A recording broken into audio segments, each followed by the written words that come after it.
Pessoal, hoje vamos enfrentar uma jurisprudência do STJ de 2026 através de uma questão discursiva, que é a melhor forma de você aprender a fazer uma questão discursiva e também aprender a matéria, porque ela engloba, além de jurisprudência, fundamentos legais,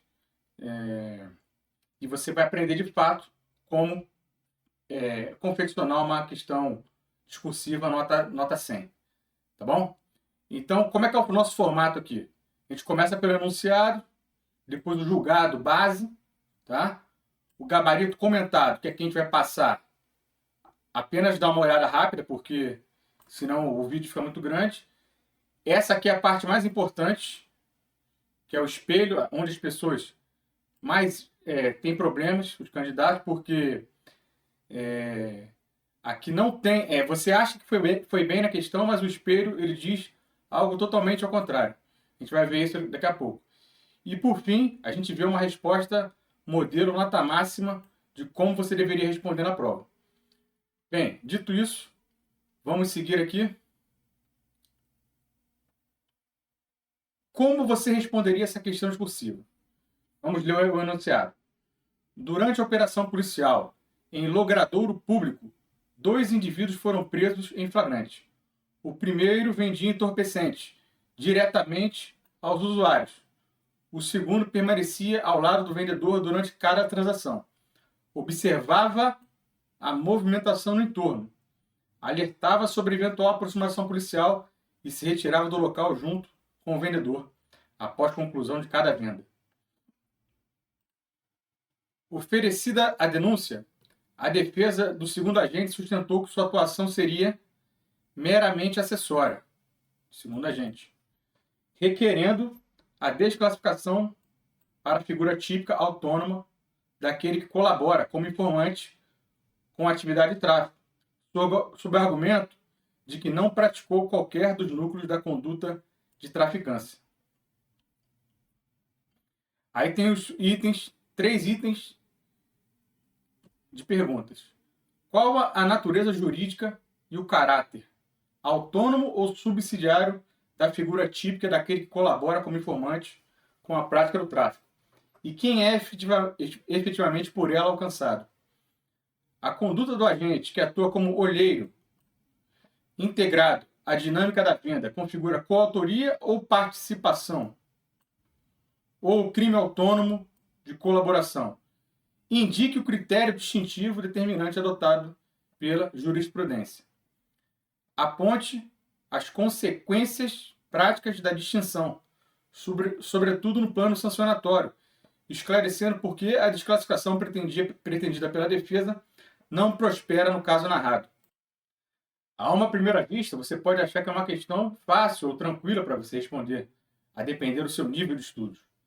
Mas você vai ver que mesmo você estando em alto nível, o espelho de resposta pode ser muito traiçoeiro. A gente vai ver daqui a pouco isso. Primeiro vamos ver a tese que foi base dessa questão. Foi julgado aqui, em 7 de abril de 2026, publicado em 13 de abril de 2026. Da quinta turma, tá certo? A questão jurídica. Função de olheiro vigilante exercida durante a comercialização de entorpecente autoriza a desclassificação do artigo 33 para o artigo 37 da Lei de Drogas? Ou essa atuação revela coautoria ou participação no tráfico? Então, isso que foi decidido aqui pela quinta turma, nesse caso aqui recente, de 13 de abril. E com certeza vai cair nas suas provas daqui para frente.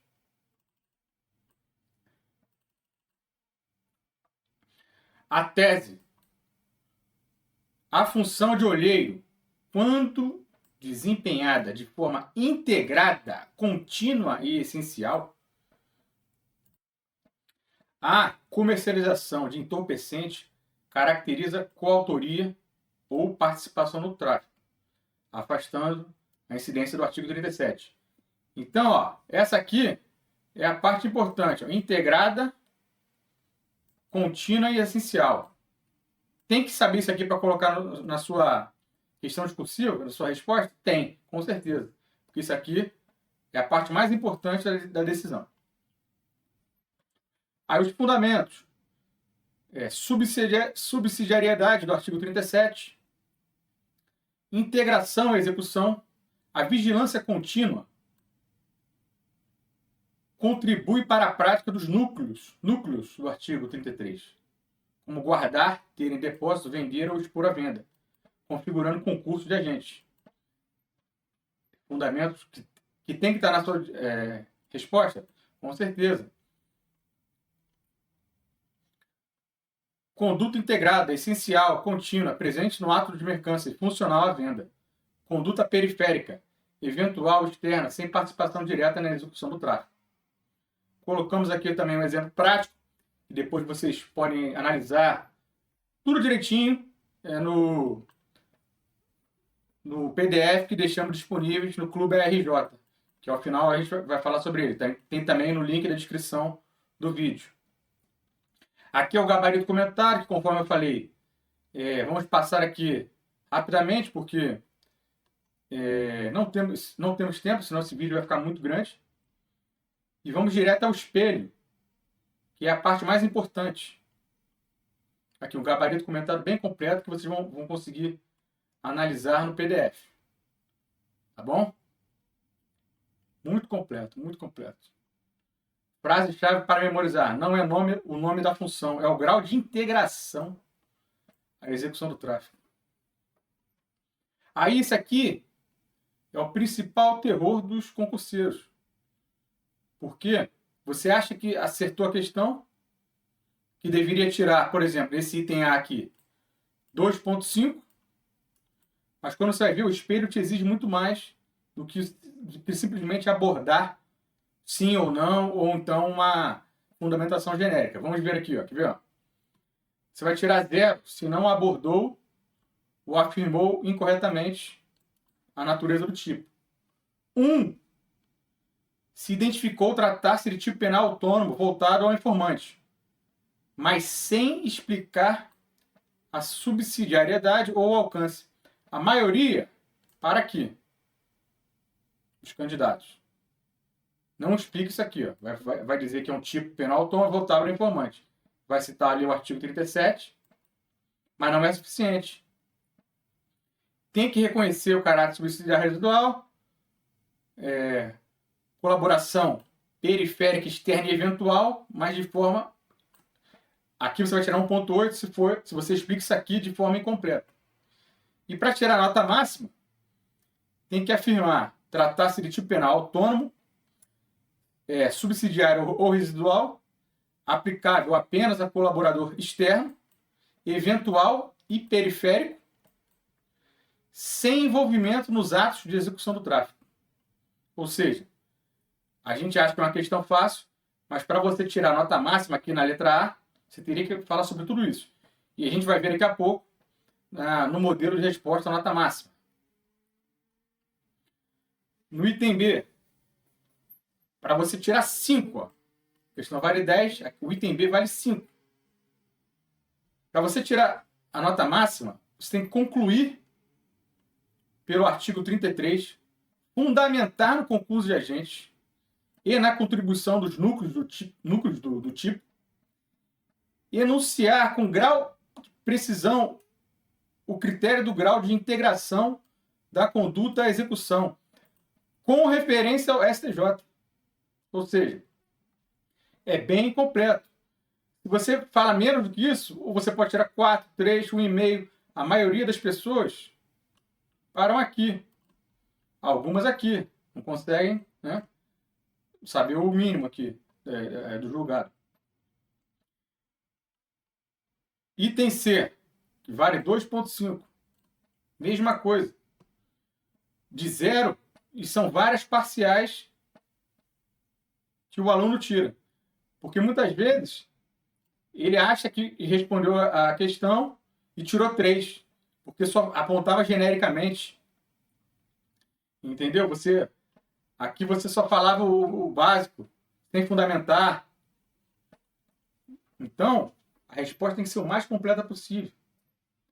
Tem que estar tudo no papel. Então, para tirar 2,5 na letra C, tem que indicar as penas do artigo 33, 5 a 12 anos. Artigo 37, 2 a 6 anos. E justificar a improcedência pela natureza integrada e essencial da conduta no caso narrado. Ou seja, é muita coisa, muita informação que você tem que colocar em 30 linhas na sua resposta. Aqui colocamos um diagnóstico, que depois vocês olham com calma no PDF. E vamos agora ao modelo de resposta nota máxima. Tá? Como seria a resposta ideal padrão ARJ? Item A. O crime de colaboração como informante previsto no artigo 37 da Lei de Drogas é tipo penal autônomo, porém de caráter subsidiário ou residual. Alcança apenas quem colabora de forma externa, eventual e periférica. Olha isso aqui, é muito importante isso aqui. Isso aqui vai chover em prova. Com atividade de tráfico. Tipicamente, o informante que repassa dados sobre movimentação policial ou rotas sem se inserir nos atos de execução. Avançando a conduta para a própria execução do tráfico, o artigo 37 é afastado. Item B. A conduta do agente que atua como olheiro vigilante, integrado à dinâmica da venda, permanecendo ao lado do vendedor, monitorando o entorno, alertando sobre riscos e se retirando junto após cada transação, configura coautoria ou participação no tráfico previsto no artigo 33 e não no crime do artigo 37. Então você vai ter que colocar aqui, ó, que configurava autoria ou participação. Tá?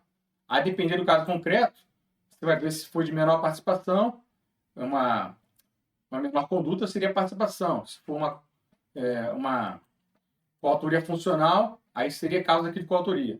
Mas no caso, você coloca coautoria ou participação, que foi perguntado no item B. Aplica-se, em continuidade, a letra B, aplica-se o concurso de agente nos termos do artigo 29 do CP. Tem que fundamentar? Tem que fundamentar. Pois sua atuação contribui casualmente para os lucros do artigo 33, viabilizando e protegendo a mercância. O critério distintivo determinante firmado pelo STJ. Aqui você precisa gravar? Não. Você vai falar isso. Firmado pelo STJ já é o suficiente. O critério firmado pelo STJ é o grau de integração da conduta à execução. Conduta integrada é essencial e contínua. Atrai o artigo 33. Já, por outro lado, colaboração eventual externa e sem participação direta atrai o artigo 37. Isso aqui, no fundo, que é a banca quer saber. Se você sabe. Conduta integrada e a colaboração eventual. Tá vendo? Então, às vezes uma questão que parece simples é difícil, porque tem jargões que o STJ falou que você precisa saber. Você precisa saber para colocar na sua discursiva. Letra C. A distinção tem relevante reflexo sancionatório. O artigo 33 combina a pena de 5 a 15 anos de reclusão. O artigo 37, 2 a 6 anos. No caso narrado, a desclassificação não prospera, pois a atuação do agente não foi periférica nem eventual. Ele estava presente e operante durante a execução, assegurando a continuidade da venda. Sua contribuição foi essencial e integrada ao ato de traficância, impondo-se a responsabilização pelo artigo 33 na condição de coautor ou partícipe.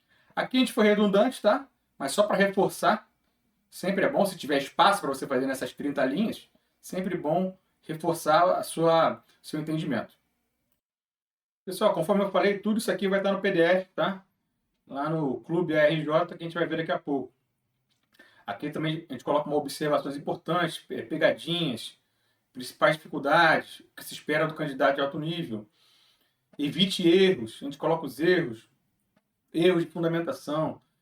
Olhem com calma depois como que se faz uma questão discursiva, tá? Resumo final da tese. Bem, pessoal, espero que vocês tenham gostado aí bastante dessa questão, de como está sendo esse novo formato. Se gostaram, por favor, se inscrevam aqui no canal, sigam no Instagram e, se possível, também faça parte do nosso clube RJ, altorendimentojurídico.com.br.